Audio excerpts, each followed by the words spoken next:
Perkenalkan, kami dari kelompok 4 PKN. Dan di sini kami sudah berada di SD Negeri 064977. Di sini kami akan mewawancarai kepala sekolah SD Negeri ini. Sebelumnya kami akan memperkenalkan diri kami terlebih dahulu. Perkenalkan, nama saya Natasha Sinaga. Saya Alia Fatima Zahra. Saya Angel Lili. Saya Ahmad Rafli. Saya Rohana Siva. Saya Rara Putri. Selamat menyaksikan. Baik, saya akan memulai mewawancarai Kepala Sekolah SD Negeri 064977. Selamat sore Ibu. Selamat sore. Kami dari siswa SMA Negeri 11 Medan ingin mewawancarai Ibu selaku Kepala Sekolah Negeri 064977 mengenai peraturan-peraturan yang ada di sekolah SD Negeri ini. Sebelum itu saya berbicara dengan Ibu siapa? Dengan Ibu Asni Dewi SPD MPD. Baik, kalau kami boleh tahu, sudah berapa lama Ibu menjabat sebagai kepala sekolah di SD Negeri ini? Lebih kurang 11 tahun. Izin mulai bertanya Ibu, apa saja sih tanggung jawab Ibu sebagai kepala sekolah di SD Negeri 064977? Sebagai pimpinan kepala sekolah, tugas saya yang paling utama adalah sebagai leader. Leader itu memimpin warga sekolah. Selanjutnya sebagai fasilitator, yang artinya memberikan, melengkapi fasilitas yang dibutuhkan siswa maupun warga sekolah lainnya.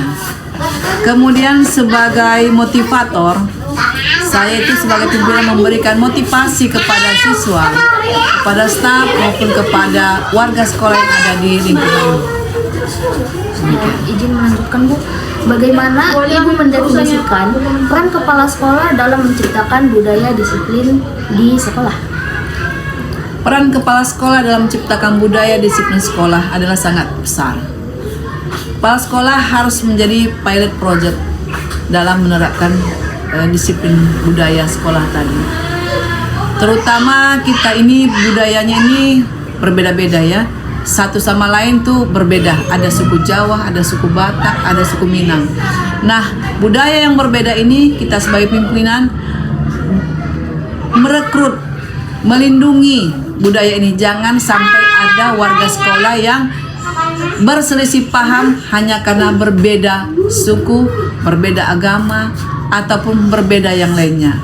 Peran kepala sekolah di sini sangat penting, menunjukkan sikap tidak memihak salah satu budaya, tetapi bersikap normatif. Artinya kita tetap menghormati setiap budaya yang ada di warga sekolah kita ini. Ibu melanjutkan, apa langkah-langkah yang Ibu ambil untuk memastikan bahwa semua peraturan di sekolah dipahami dan dapat dilaksanakan dengan baik oleh siswa dan staf sekolah? Langkah-langkah yang kita ambil sebagai pimpinan untuk menerapkan peraturan sekolah ini, pertama sekali kita membuat peraturan ini berlaku untuk semua warga sekolah. Kepala sekolah harus menunjukkan sikap yang memang disiplin, patuh terhadap semua peraturan. Salah satunya, warga sekolah itu, siswa, guru, tata usaha maupun kepala sekolahnya sendiri pun harus bersikap disiplin. Salah satunya adalah datang, hadir tepat waktu, mengerjakan segala tugas-tugas yang sudah kita tetapkan, menjalankan semua tata tertib yang sudah kita buat sesuai dengan hasil rapat dan musyawarah, dan juga sesuai dengan hasil sosialisasi kepada semua warga sekolah. Baik, izin melanjutkan Ibu. Bagaimana proses penegakan peraturan atau adakah hukuman atau sanksi yang diberlakukan ketika ada pelanggaran yang terjadi di sekolah? Jika ada warga sekolah yang melanggar peraturan, tentunya ada peraturan secara tertulis, yaitu panggilan secara tertulis kepada siswa kita ataupun kepada guru. Panggilan pertama akan kita buat jika panggilan pertama ini tidak mereka patuhi, kita akan membuat panggilan kedua atau panggilan ketiga. Nah, di situ nanti orang tua akan datang. Nah, ketika orang tua datang bersama siswa, kita akan menanganinya secara kekeluargaan untuk mencari jalan keluar dari segala permasalahan yang sedang dihadapi siswa. Misalnya, siswa jarang hadir, atau siswa sering terlambat, atau siswa tidak pernah mengerjakan tugas. Nah, ini akan kita sampaikan semua kepada orang tua, kita panggil supaya kita cari jalan keluarnya. Demikian. Baik, terima kasih Ibu. Izin melanjutkan. Apakah ada pendekatan yang Ibu lakukan dalam menangani konflik antara siswa terkait pelanggaran peraturan?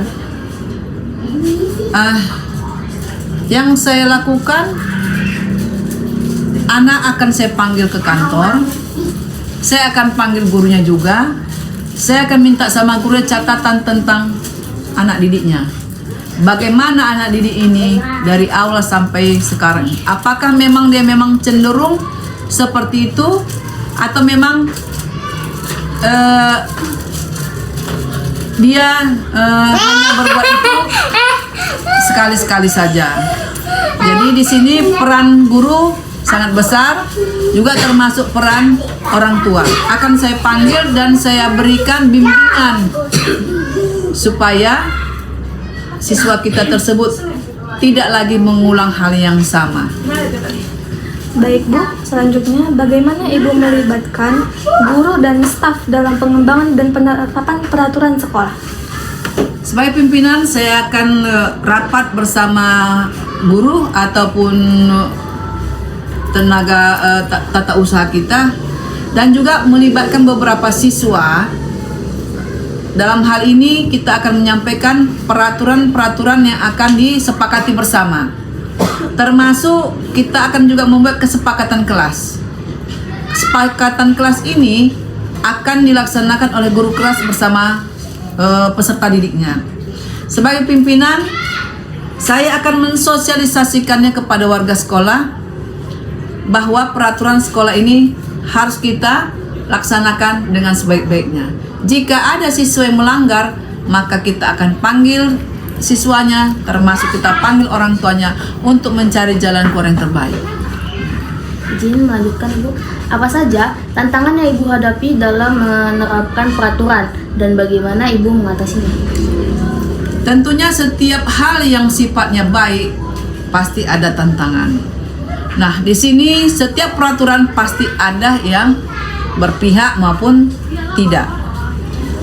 Sepanjang peraturan itu masih memberikan hal yang baik kepada warga sekolah, sampai hari ini belum ada warga sekolah yang menentang peraturan itu. Nah, jadi di sini sebagai pimpinan kita berusaha bagaimana supaya warga sekolah itu paham dengan peraturan yang kita buat. Saya kira itu saja. Oke, melanjutkan Bu, bagaimana Ibu mengatasikan bahwa peraturan yang ada tetap relevan dan efektif seiring perkembangan zaman? Peraturan tata tertib yang ada di sekolah kita ini, saya kira tidak jauh berbeda dengan peraturan tata tertib yang ada di sekolah di seluruh Indonesia. Salah satunya wajib hadir 15 menit sebelum bel berbunyi. Yang kedua, tidak dibenarkan terlambat. Yang ketiga, menggunakan seragam pakaian sekolah sesuai dengan harinya. Nah, kemudian tak kalah penting lagi mereka mengerjakan tugas yang disampaikan guru. Apabila ini terlaksana, nah semua akan memberikan efek yang baik kepada warga sekolah. Dan peraturan ini dari zaman ke zaman saya rasa ini sama dan tetap relevan dan sesuai dengan perkembangan zaman. Walaupun kurikulum kita berubah-ubah, tetapi kalau untuk peraturan ini saya kira itu tetap sama di mana-mana. Salah satunya tadi tidak boleh terlambat, ataupun mengerjakan tugas-tugas yang diberikan guru, ataupun menggunakan seragam sekolah sesuai dengan peraturannya. Baik, izin lanjutkan Bu. Apa strategi yang Ibu gunakan untuk meningkatkan kesadaran siswa tentang pentingnya mematuhi peraturan sekolah? Strategi yang saya buat sebagai pimpinan adalah, saya sebagai pimpinan adalah sebagai pilot projectnya. Artinya, semua peraturan berawal dari pimpinan. Jika pimpinan mematuhi segala peraturan, saya kira semua warga sekolah akan patuh. Tetapi jika pimpinan tidak disiplin, tidak mematuhi peraturan yang ada di sekolah yang sudah diterapkan bersama, saya yakin warga sekolah juga tidak akan disiplin. Jadi semua itu bermula daripada pimpinan. Jika pimpinan disiplin, tentu warga sekolahnya juga disiplin. Saya kira itu aja. Oke Ibu, untuk pertanyaan terakhir dari kami, bagaimana Ibu mengevaluasi keberhasilan penerapan peraturan dan dampaknya terhadap lingkungan belajar di sekolah kita ini? Dampaknya terhadap lingkungan sekolah itu, sekolah kita menjadi tentram, nyaman, pembelajaran pun kondusif. Jika warga sekolah ini melaksanakan peraturan sekolah. Tetapi jika warga sekolah tidak melaksanakan peraturan sekolah dengan baik, tentu efeknya, dampaknya memberikan hal yang buruk bagi warga sekolah. Contohnya, jika siswa terlambat kehadirannya, tentu dia akan ketinggalan pelajarannya.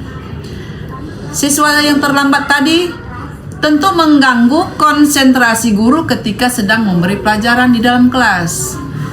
Nah, siswa yang terlambat akan mengganggu proses belajar mengajar tadi yang sudah berjalan sekian menit. Nah, caranya mengatasinya itu tadi, seperti yang saya katakan, saya akan panggil siswa yang sering terlambat, yang melanggar peraturan sekolah. Akan saya panggil, saya bina, saya bimbing. Jika diperlukan, orang tuanya juga akan kita panggil, supaya orang tuanya bisa